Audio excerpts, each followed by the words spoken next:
Hello friend, मेरे YouTube channel में आपका बहुत बहुत स्वागत है। आज मैं आपके लिए चाइल्ड डेवलपमेंट एंड पैडागोगी से संबंधित कुछ प्रश्न लेकर आया हूं, जो कि आने वाले सीटेट एग्जामिनेशन में काफ़ी महत्वपूर्ण साबित होंगे। तो पहला प्रश्न है कि प्रतिभावान बालक की पहचान अवलोकन द्वारा नहीं की जा सकती, क्योंकि। तो इस प्रश्न का सही उत्तर होगा उत्तर नंबर 4, उपरोक्त सभी।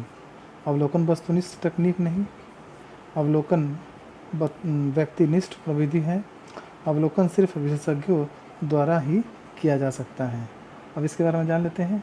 तो प्रतिभावान बालक प्रखर बुद्धि के होते हैं। 140 बुद्धि उपलब्धि से ऊपर वाले बालक प्रतिभाशाली होते हैं। बुद्धि उपलब्धि IQ बालक में स्थित बुद्धि का मापन है।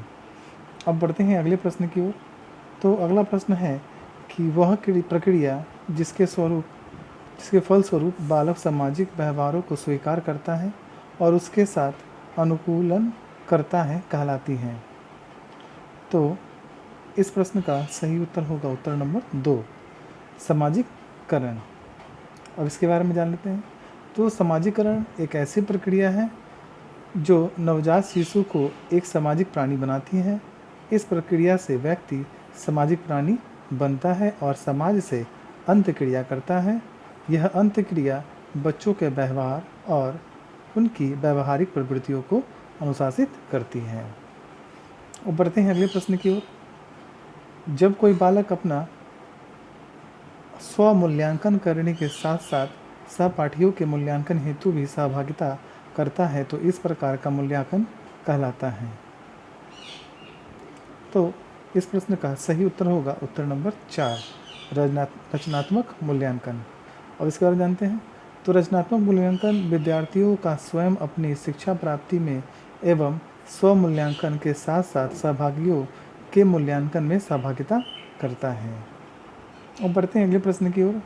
तो अगला प्रश्न है कि लक्ष्मी अपनी कक्षा को क्षेत्र भ्रमण पर ले जाती है और वापस आने पर अपने विद्यार्थियों के साथ भ्रमण पर चर्चा करती है। यह डैश की ओर संकेत करता है। तो इस प्रश्न का सही उत्तर होगा उत्तर नंबर 1, सीखने के आकलन। अब इसके बारे में जान लेते हैं। तो भ्रमण अधिगम की प्रमुख विद्या है, क्योंकि किसी क्षेत्र विशेष में घूमने पर नए अनुभव होते हैं तथा इनका आकलन भ्रमण पर चर्चा करके किया जा सकता है, जिससे ज्ञात हो कि उसने क्या सीखा है। अब बढ़ते हैं अगले प्रश्न की ओर। तो अगला प्रश्न है कि प्रतिद्वंद्वात्मक सामाजिकरण की अवस्था कहा जाता है। तो इस प्रश्न का सही उत्तर होगा उत्तर नंबर 2, बाल्य अवस्था को। अब इसके बारे में जान लेते हैं। तो मध्य बाल्यकाल की अवस्था में परिवार के साथ साथ समवयस्कों विद्यालयों का प्रभाव भी रहता है एवं दूरदर्शन तथा कंप्यूटर जैसे संसाधन भी उसे प्रभावित करते हैं। इस समय सामाजिक रूढ़ियाँ व पूर्वाग्रह विकसित होने की अधिक संभावना होती है, इसलिए बाल्यावस्था को प्रतिद्वंद्वात्मक अवस्था काल कहते हैं। प्रश्न है कि किशोर अवस्था की प्रमुख विशेषता क्या नहीं है। तो इस प्रश्न का सही उत्तर होगा उत्तर नंबर 1, मानसिक विकास। अब इसके बारे में जान लेते हैं। तो बाल्यावस्था में बच्चों में चिंतन एवं तर्क शक्ति का विकास होता है। बच्चे तीव्र गति से सीखते हैं, क्योंकि यह अवस्था मानसिक विकास की अवस्था है। अब बढ़ते हैं अगले प्रश्न की ओर। तो निम्न में से कौन सा बुद्धि परीक्षण व्यक्तित्व प्रक्रियात्मक परीक्षण है। तो इस प्रश्न का सही उत्तर होगा उत्तर नंबर 3, पोर्टियस भूल भुलैया परीक्षण। अब बढ़ते हैं अगले प्रश्न की ओर। तो अगला प्रश्न है कि अधिगम के सिद्धांत एवं उनके प्रवर्तकों का कौन सा युग्म सुमेलित नहीं है। तो इस प्रश्न का सही उत्तर होगा उत्तर नंबर 4, अनुकरण सिद्धांत क्लार्क ए हल। अब इसके बारे में जान लेते हैं। तो अधिगम के सिद्धांत और प्रवर्तक अलग अलग रहे हैं। जैसे अन्वेषण का सिद्धांत जेरोम एवं एस ब्रोनर ने दिया है। शाब्दिक अधिगम का आशुबेल, प्राकृतिक दशा का कर्ट लेविन और अनुकरण सिद्धांत मार्क्स वैक्सलर, चैम्पनी सैली और हर्ली ने दिया है। अब बढ़ते हैं अगले प्रश्न की ओर। तो अगला प्रश्न है कि जो निर्देशन एक व्यक्ति को उसकी व्यावसायिक एवं तथा जीविका में उन्नति संबंधी समस्याओं को हल करने के लिए उसकी व्यक्तिगत विशेषताओं को उसके जीविका संबंधी अवसरों के संबंध में ध्यान रखते हुए दिया जाता है, वह क्या कहलाती हैं? तो इस प्रश्न का सही उत्तर होगा उत्तर नंबर 2, व्यावसायिक निर्देशन। अब इसके बारे में जान लेते हैं। तो व्यावसायिक निर्देशन एक व्यक्ति को उसकी व्यावसायिक तथा जीविका में उन्नति संबंधी समस्याओं को हल करने के लिए उसकी व्यक्तिगत विशेषताओं को उसके जीविका संबंधी अवसरों के संबंध में ध्यान रखते हुए दिया जाता है। अब बढ़ते हैं अगले प्रश्न की ओर। तो अगला प्रश्न है कि जटिल यानी कि समस्यात्मक बालक के लक्षण कौन से हैं?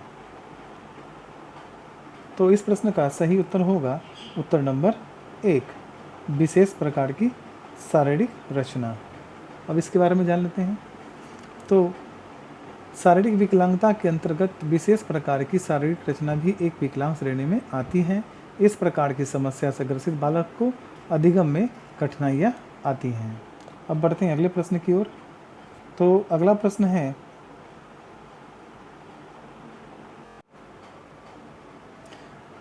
विद्यालय में सभी नहीं खेल पाते, उनकी रुचि खेल की तरफ हो, ऐसा क्यों? तो इस प्रश्न का सही उत्तर होगा उत्तर नंबर 4, सभी विद्यालयों में खेल के मैदान का अभाव है। अब इसके बारे में जान लेते हैं।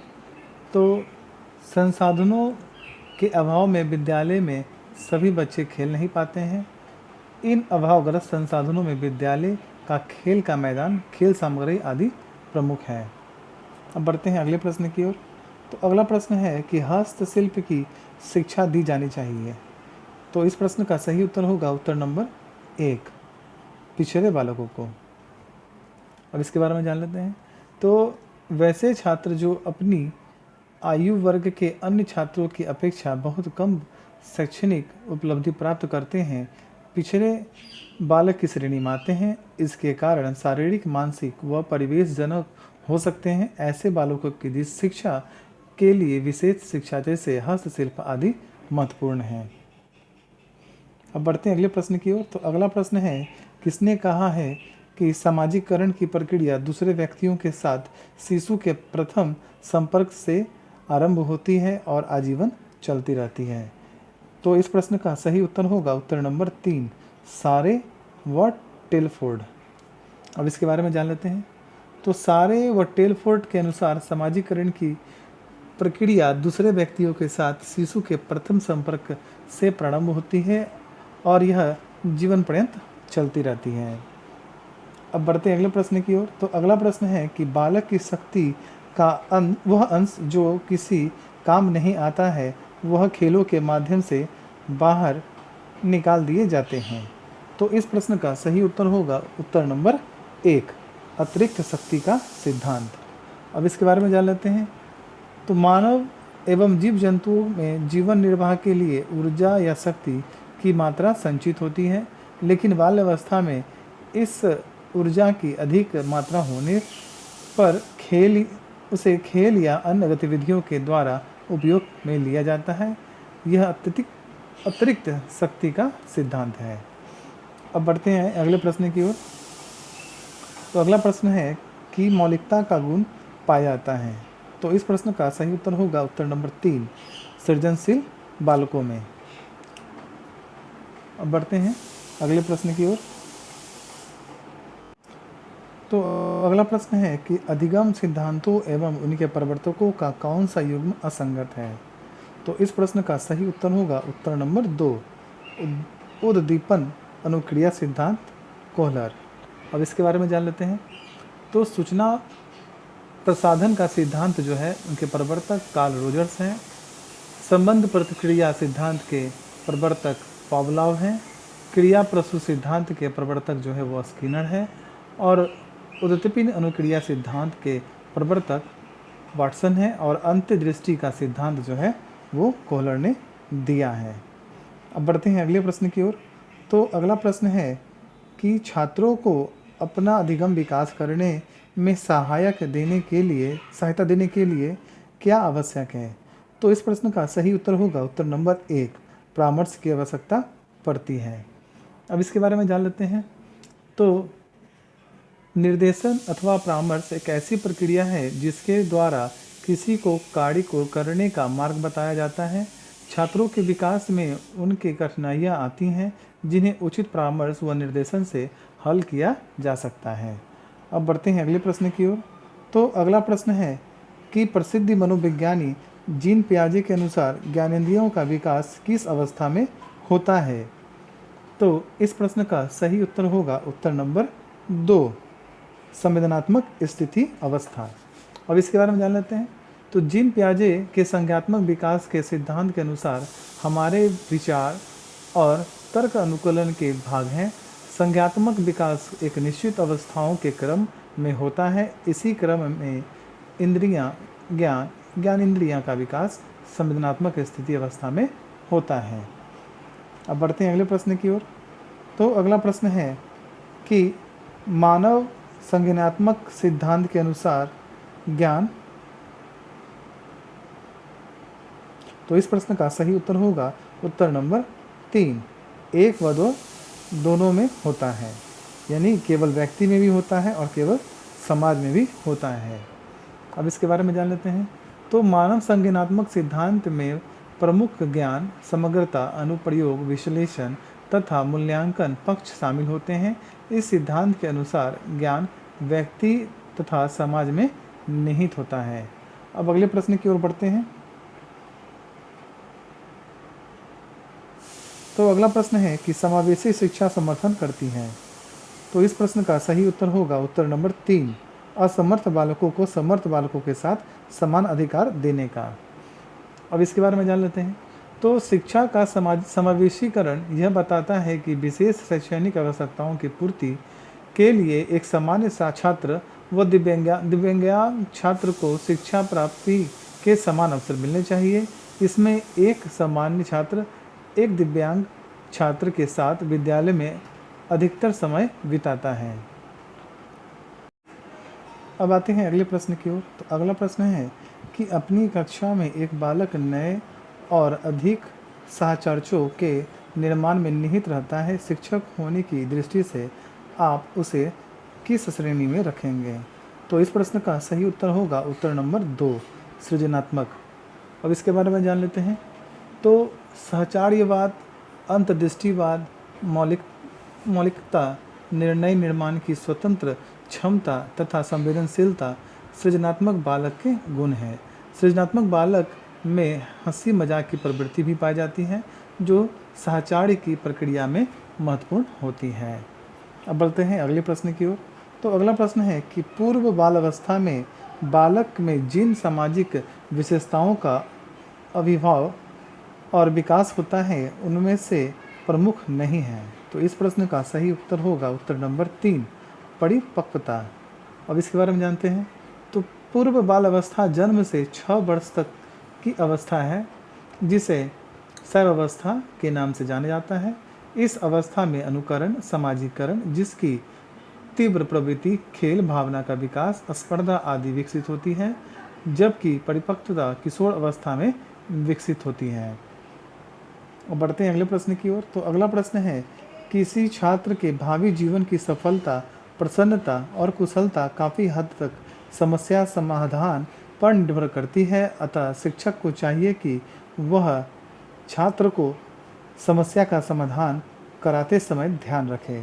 तो इस प्रश्न का सही उत्तर होगा उत्तर नंबर 1, समस्या के महत्व का। अब इसके बारे में जान लेते हैं। तो बच्चों के समक्ष अनेक समस्याएं रहती हैं और उनका समाधान भी वह स्वयं ढूंढना पड़ता है। बच्चों को इस स्तर पर योग्य बनाने के लिए आवश्यक है कि उनका व्यक्तिगत विकास हो जिससे वह सभी परिस्थितियों में सही ढंग से सामंजस्य स्थापित कर सके। अतः समस्या समाधान का महत्व उन्हें बच्चों को होना चाहिए। अब बढ़ते हैं अगले प्रश्न की ओर। तो अगला प्रश्न है कि अपने विषय के शिक्षण को प्रभावी बनाने के लिए आप छात्रों को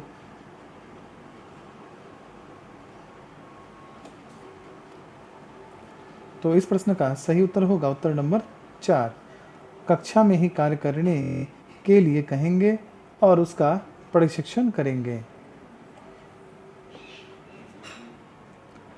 अब अगले प्रश्न पे आते हैं। तो अगला प्रश्न है कि शिक्षा के क्रियाशीलता के सिद्धांत का क्या अर्थ है। तो इस प्रश्न का सही उत्तर होगा उत्तर नंबर 2, जो छात्र क्रियाशील होते हैं उन्हें करके सीखने का अवसर दिया जाना चाहिए। अब इसके बारे में जान लेते हैं। तो शिक्षा के क्रियाशीलता के सिद्धांत अनुसार सीखने वाला सीखने की प्रक्रिया में सक्रिय रहकर अधिक अच्छी तरह से सीख सकता है। अतः जो छात्र अधिक क्रियाशील होते हैं उन्हें सीखने के लिए अधिक अवसर देने चाहिए। बढ़ते हैं अगले प्रश्न की ओर। तो अगला प्रश्न है कि छात्रों में मौलिक अभिव्यक्ति को विकसित करने का तरीका है। तो इस प्रश्न का सही उत्तर होगा उत्तर नंबर 4, ये सभी, यानी कि परिचर्चाओं का आयोजन, भाषण प्रतियोगिता का आयोजन, अंतराक्षरी का आयोजन। अब इसके बारे में जान लेते हैं। तो मौखिक अभिव्यक्ति को विकसित करने में वाद विवाद, भाषण, परिचर्चा, नाटक, प्रयोग, स्वतंत्र आत्म प्रकाशन, वार्तालाप, अंताक्षरी आदि विधियों की महत्वपूर्ण भूमिका होती है। अब बढ़ते हैं अगले प्रश्न की ओर। तो वस्तुनिष्ठ प्रश्नों का उद्देश्य है। तो इस प्रश्न का सही उत्तर होगा उत्तर नंबर 4, छात्रों की कौशलता एवं ज्ञानोपार्जन की जांच। अब इसके बारे में जान लेते हैं। तो वस्तुनिष्ठ प्रश्नों के द्वारा कम समय से अधिक प्रश्नों को पूछा जा सकता है, इसलिए यह प्रश्नों के अन्य प्रकार की अपेक्षा अधिक ज्ञान की परख कर सकते हैं तथा वस्तुनिष्ठ प्रश्नों से छात्रों की कौशलता की जांच भी की जा सकती है। अब बढ़ते हैं अगले प्रश्न की ओर। तो अगला प्रश्न है कि गार्डनर के बुद्धि सिद्धांत के अनुसार बुद्धि का एक प्रकार है। तो इस प्रश्न का सही उत्तर होगा उत्तर नंबर 4, ये सभी, यानी भाषाई बुद्धि, अस्थानिक बुद्धि, अस्तित्ववादी बुद्धि। तो गार्डनर का बुद्धिवादी सिद्धांत बहुबुद्धि सिद्धांत कहलाता है। इसके अनुसार भाषाई बुद्धि, अस्थानिक बुद्धि और अस्तित्ववादी बुद्धि शामिल हैं।